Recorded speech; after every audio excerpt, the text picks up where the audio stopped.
gated community， 也就是封闭式的小区。这是应该算是里昂这座城市里边唯一可以看到整个里昂这座城市的一个小区了。只见它这么一根酱骨的，看到没有？这么大一根，瓜纳华多必吃的食物之一。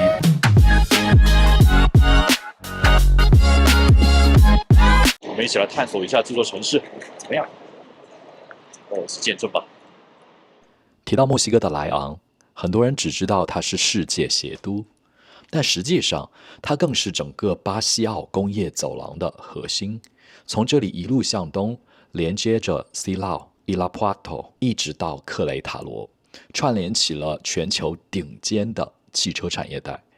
莱昂的地理位置也非常绝，紧邻 Bajío 国际机场，去瓜纳华托和圣米格尔这2座世界遗产古城，也都是车程极近的事儿。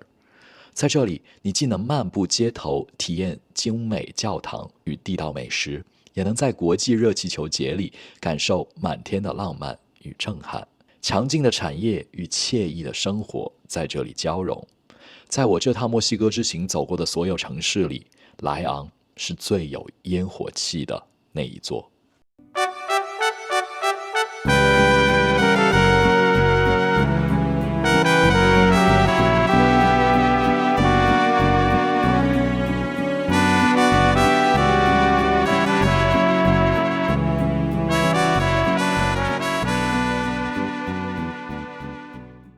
朋友们，接下来我就给大家来看一个什么是真正的墨西哥的封闭式小区，英文叫做 gated community。OK， 我们现在进小区了，打开大门。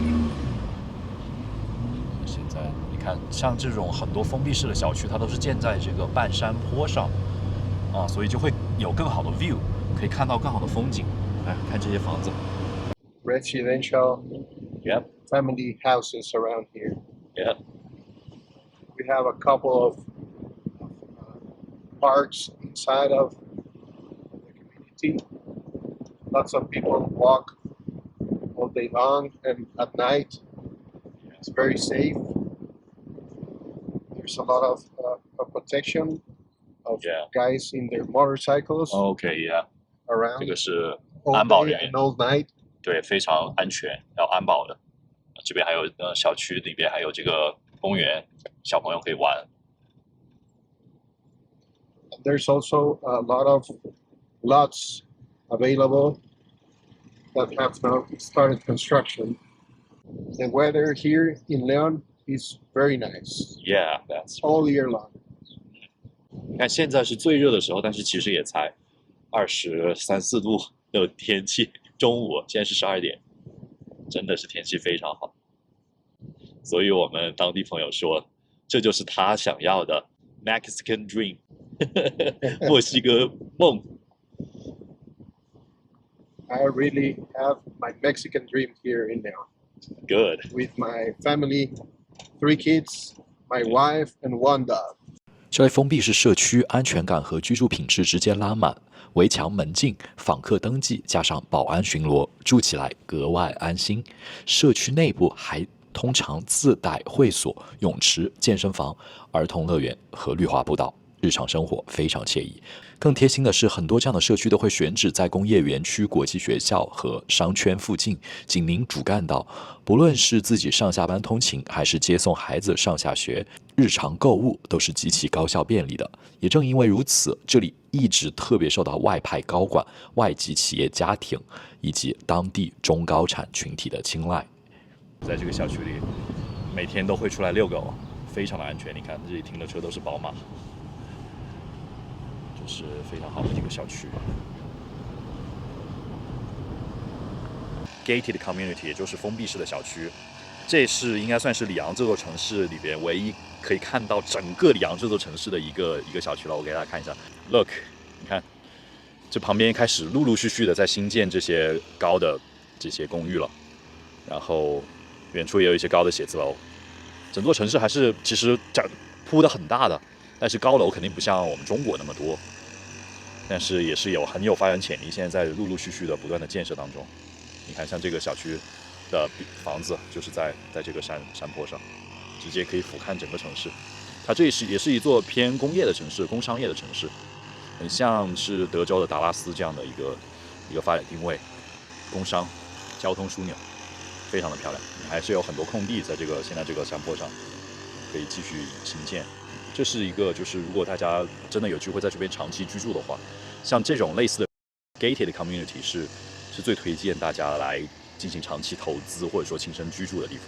这是山顶的豪宅，像这个豪宅确实很大吧，一个楼梯上去，上面还有豪宅，就直接是在这个山顶教堂旁边了，离神最近的地方。现在我在里昂，瓜纳华托州的一个高尔夫球场，应该算是整个里昂市区最好的一个高尔夫球场，大家可以看得到。你看这些设施嘛，就可以看得出一个非常典型的墨西哥式的高尔夫球场，全是棕榈树。大家看，这是整个里昂这座城市最大的一个湖。你看，在群山环绕当中，也不算很高的山，有一座湖，非常的舒服。然后这边陆陆续续的越来越多的高楼拔地而起。这个湖它之所以有名呢，就是因为每年11月亡灵节的时候，会在这里举办全墨西哥最大的热气球节。有时候大家看墨西哥的旅游宣传里面会看到，墨西哥也是一个非常适合做热气球的地方。世界上不只有土耳其哦，就是在我背后这个湖。从莱昂向东出发，很快就能到达瓜纳华托内陆港。这里集合了铁路、高速以及巴希尔国际机场，汇聚了汽车零部件、物流和先进的制造业，是整个巴西奥地区绝对的工业和物流枢纽。放眼整个巴西奥工业走廊，丰田、本田、马自达、通用、宝马以及日产等车企都把重要的生产基地设在了这里，并带起了庞大的供应链体系。有数据统计，在2007到2019这12年间，墨西哥新增的18家整车工厂里，就有13家选择设在了巴西奥地区，而每一个汽车制造岗位更能够间接创造约5个就业机会。如今，像是中鼎、新邦智能等等越来越多的中国企业也纷纷在这里落地。中国制造正在从过去的出口墨西哥加速走向在墨西哥生产，服务整个北美市场。离开工业园区，驱车大约30分钟，眼前的风景便从现代制造业切换成了一座色彩斑斓的童话山城。拥有近500年历史，被列入世界文化遗产名录的瓜纳华托古城。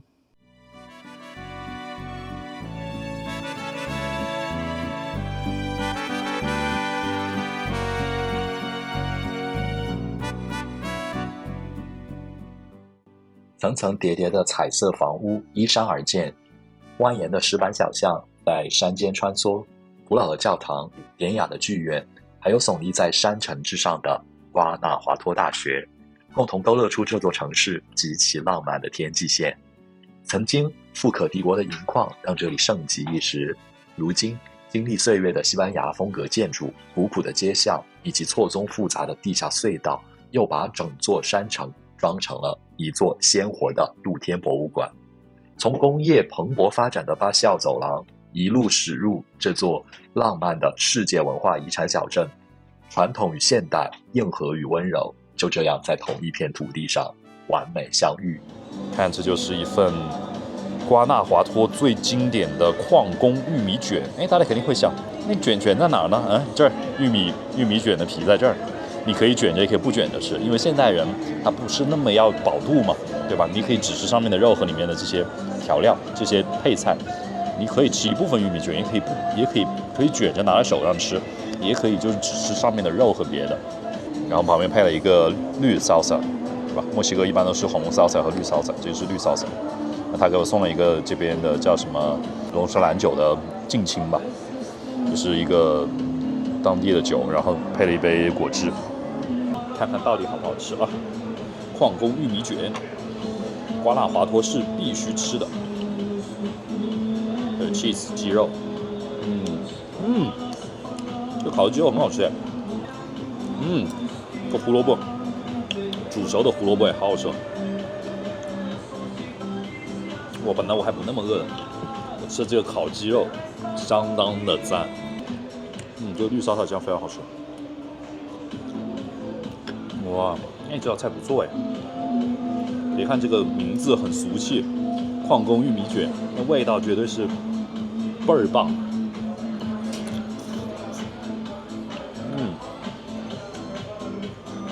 酸辣椒，不错。然后这个玉米卷，也可以直接吃。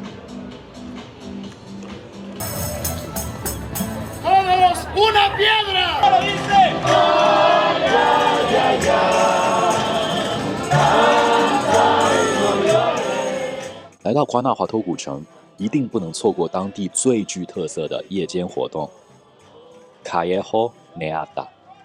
跟随身着传统服饰的学生乐团，伴着歌声和琴声，穿梭在古老的弄堂小巷之间，听故事、看表演、赏夜景，整座山城仿佛化身为了一座流动的露天剧场。嘿，我现在在瓜纳华托市的最中心，我住的是一个这种非常殖民时代风的一个酒店。当然，这边如果你住酒店的话，大部分都是这样的一个风格，包括下面看，对吧？就是包括到时候你住民宿的话，我相信也会是一个这样的一个风格，就是非常有特色。我直接觉得大家来这个小城这个古城的话，这个 UNESCO 古城的话，就没有必要去体验那种现代连锁的酒店，来体验一下像这样石头楼梯的建筑。我给大家看一下，像这样石头楼梯的建筑是非常值得的，特别像那种艺术博物馆的设计。虽然说没有电梯，因为毕竟是这种几百年的老建筑，但是过来体验一下还是蛮不错的。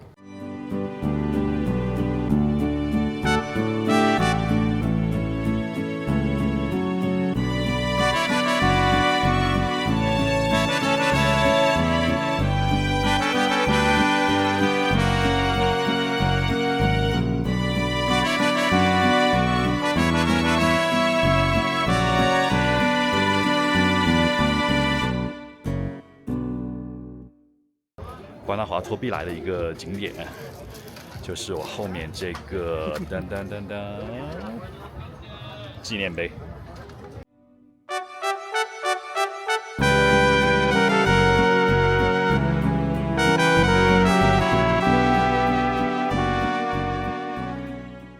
参观了那个山顶啊，整个观景台，整个瓜纳华托的。现在我沿着这个观景台旁边，观景台就在这儿。沿着旁边，然后往下走，大家看，这就是一个很经典的坐缆车上来，然后步行下去的一个行程吧。我觉得这样子走很舒服，就是你往下走的时候，你又探索了真实的这个瓜纳华托山城，对吧？古城从16世纪开始的，一直到现在的这么几百年下来，一个非常漂亮的。你看，现在一些本地人在这里走，游客并不多，所以我非常建议大家走这条路线。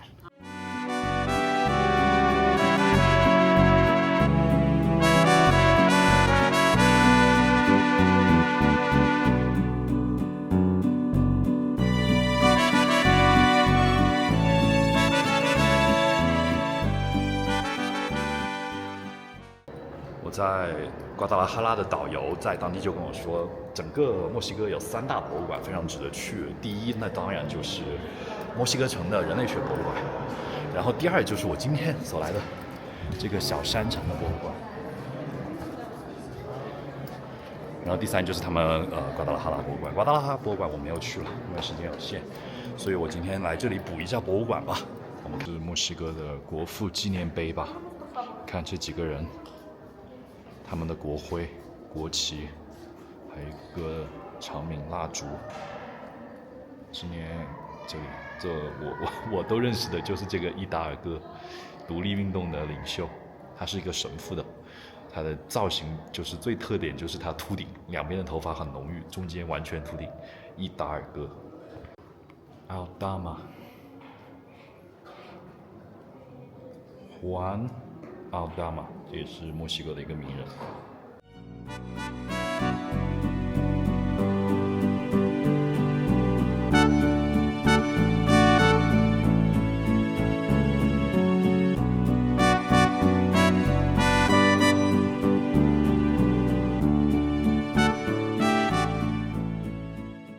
刚刚参观完这个粮仓博物馆，我姑且叫它粮仓博物馆吧，因为它最开始是用作粮仓，然后在墨西哥独立战争的时候，因为一场著名的战役发生在这个粮仓，所以这个遗址就改造为了现在的博物馆。然后我背后就是墨西哥的一个独立钟，非常像美国的独立钟啊，这个也是非常有意思的。然后最后呢，如果让我来建议大家要不要来参观这个粮仓博物馆呢，我觉得如果大家有时间的话，比如说在瓜纳华托至少有1到2天的时间啊，那还是可以来参观一下。如果只有个半天的时间，那就没必要了，去古城里面走一下就好了。它还是蛮不错的，就是对于你学习整个这个它的历史啊、文化啊，以及这个地区的特色啊，它不是采矿业嘛，历史嘛，对吧？还有这个地区的一些文化特色，还是蛮有帮助的。所以我觉得除了参观古城和夜游这2个行程之外，这个博物馆也绝对是一个非常值得来打卡的地方。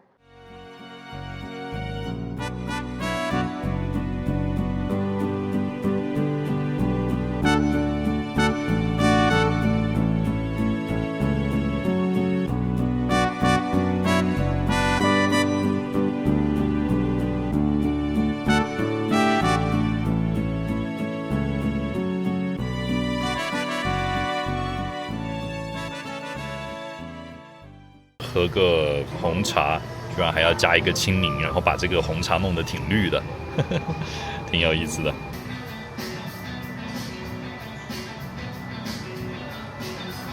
首先挤点柠檬，让它有一点墨西哥的芳香，对吧？它这个仪式，这个点香仪式也结束了，把这个香拿开，是一个猪肘。哇，这个肉切下来，大家看一下，油脂的香啊，这简直是，哇，太赞了！这猪肘一点啊，这个矿工的菜。我等会吃完上车，进入冥想模式啊。肉。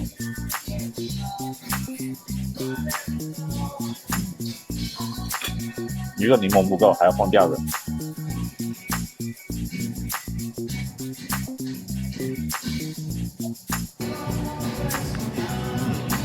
黑绿salsa特别好吃，有点辣味，真的非常好吃。蘸这个猪肉烤出来的，它本身已经腌制过来的味道，再蘸这个酱汁吃，真的太好吃了。这个猪肘最大的特色就是它是完全，你看已经烤到脱骨了，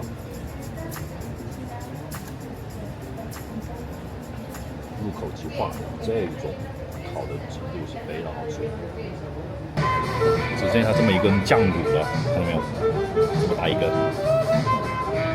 味道真的是超级赞。我觉得这个更符合我的口味，我喜欢吃肉，比起那个玉米矿工玉米卷。那个菜也很不错了，但是这个真的是非常非常的好吃，因为它首先是那种腌制的猪肘，用它的墨西哥辣酱啊、墨西哥调料啊腌制的，然后给你烤得很软烂、脱骨的那种，就是入口即化的那种。哇，这个然后再加上这个绿色的salsa，这个绿色的salsa我是非常不喜欢的，对，就是微辣，但是又不会很辣，不会辣到你就是喘的那种。你看辣的就是嘴唇还是红的，看到没？就是辣到刚刚好的地步，就会有一点点嘴唇有一点红，有一点点流鼻涕的感觉，但是又不会辣到你受不了。瓜纳华托必吃的食物之一，除了矿工玉米卷，对吧？那是最有名的，最有地方特色的。但这个猪肘虽然不完全是出自瓜纳华托州，但是在瓜纳华托州非常有名。离开古城前，我特地乘车体验了一次瓜纳华托著名的地下隧道。难以想象，这些如今车流穿梭的地下公路，最初居然是用来防洪的河道和采矿的通道。从地上的彩色山城到地下的历史迷宫，这座城市的魅力真的无处不在。瓜纳华托，后会有期，我一定会再回来的。